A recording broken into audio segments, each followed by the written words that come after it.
What's up guys? This is Koro. Welcome to my channel. Nag-share ako ng opinions ko, experiences at iba pa na related sa crypto, NFT or Web3 projects.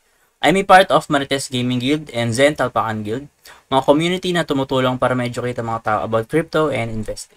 Hindi kami mga financial advisors at nandito lang kami para tumulong sa inyo. Mandatory pa din na you do your own diligence. So without further ado, let's dive right in. Hello guys, what is up? Koro nga pala. So for today yung video natin is all about Venom Network or Venom Foundation. So si Venom Foundation is Abu Dhabi based project and recently around January 2023 lang nag-launch sila ng $1 billion fund for Web3 and blockchain projects as you can see dito kay Cointelegraph. So napakalaki niyang fund na yun, $1 billion kasi yung mga nakikita natin na ibang inahat natin is around $10 to $60 million lang yung mga fund nila. So mataas na rin yun yung airdrop na matatanggap natin doon. So lalo na dito kay Venom if ever na magkaroon man sila ng airdrop. As you can see, ito yung mga steps natin. So una syempre, pupunta tayo kay Venom Network, install natin yung wallet nila, connect tayo sa wallet natin mismo na Venom. And then guys, paalala ko lang yung install yung Venom wallet, itabi nyo mabuti yung seed phrase nyo. Kahit na magte-testnet lang tayo, dapat itabi nyo pa rin yan. Kasi kapag ka nag-mainnet na si Venom Network, ang gagamitin pa rin natin is yung ginamit natin sa testnet para ma-record yung mismong wallet natin and yung mga transactions natin. So yun, after nun, connect yung mga Twitter nyo, yung socials nyo, no? Tapos follow nyo si Venom Foundation sa Twitter. Tapos nun, pwede mo na i-claim yung Venom testnet tokens nila which is, ang symbol is Venom and 50 tokens yun. No? If ever naman, kailangan nyo ng mga iba pang testnet tokens, meron naman mga task doon na pwedeng gawin para makaklaim ka ulit ng testnet tokens. Guys, ito yung website niya, venom.network. Pagpunta mo dito, meron ditong step 1, no, how it works. Install nyo lang siya sa inyong mga device, meron siya sa Google Play, meron din siya sa Chrome as extension. So ako, gamit ko is Chrome. So extension yung gamit ko. As you can see, ito yung wallet ko sa Venom Network or Venom wallet ko. Then syempre, kukuha ka ng testnet tokens. Tapos, ang last part is magte-test ka or gagamit ka ng mga dApps nila para maka-earn ka ng NFTs. So guys, ito ulit yung steps natin. As you can see, ito parang ano lang siya, no? Parang paalala lang itong mga ibang guide ko dito. And yung NFT guide, nandito yan sa baba. So, NFT 1 hanggang NFT 16. So, 16 pa lang kasi yung nalalabas pero around 17 siguro yan. Kasi dun sa mismong website, pag nakita nyo mamaya, 17 yon pero coming soon pa yung isa. So, gusto ko lang bigyan credits nga pala si Crypto Telugu. Kasi yung mga steps natin or yung guide natin for these NFTs ay sa kanya ko lang kinuha.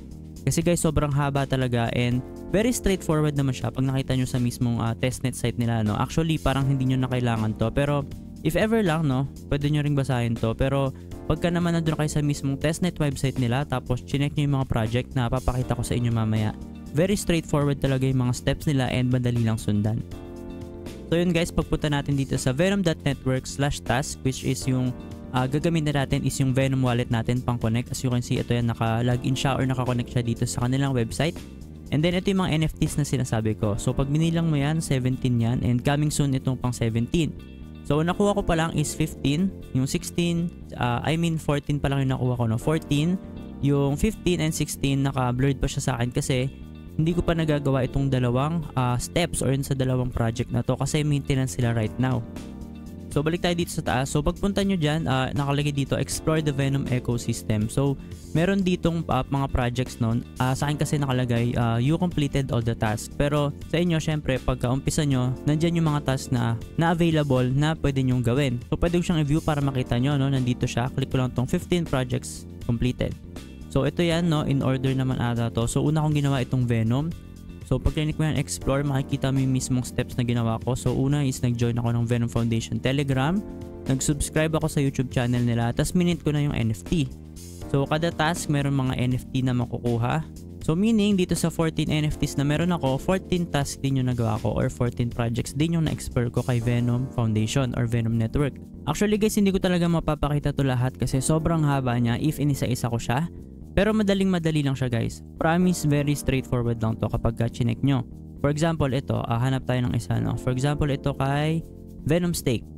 Pag pumunta ka dito kay Venom Stake, ang ginawa ko lang dyan, nag-stake lang ako ng Venom dito kay venomstake.com. Tapos, pwede ko lang i-mint yung mismong NFT. Guys, tandaan nyo na ang gagamitin lang dito is testnet tokens. Ito siya, makikita nyo, meron kang 50 dito kapag ka nag-sign up ka or kapag ka ginawa mo yung mga unang mga steps dito kay Venom Network. Going back dito sa ating mga steps or guide na ipopost ko sa Facebook natin, and syempre dito sa description ng ating YouTube kagaya ng ginagawa ko sa mga past na guides ko. So makikita nyo nga dyan yung mga guides, so napakadali lang. And meron ako ditong isa pa, no, which is yung optional, testnet.ventory.gg. So pag nagpunta kayo dito guys or nag-connect na kayo, ayan, gamit yung Venom wallet nyo, no. Ito yung interface nya, and actually meron dito mga NFTs. Pwede mo siya i-trade, and ang gagamitin mo lang din dito is yung testnet tokens, which is yung Venom nga. If may nakikita kayo mga ibang mga websites, i-clarify nyo muna or siguraduhin nyo muna ng tama siya, no? Kasi baka may mga scam. Pag may nagsabi sa inyong mainnet na si Venom, hindi pa siya mainnet. Nasa testnet phase pa lang si Venom Network.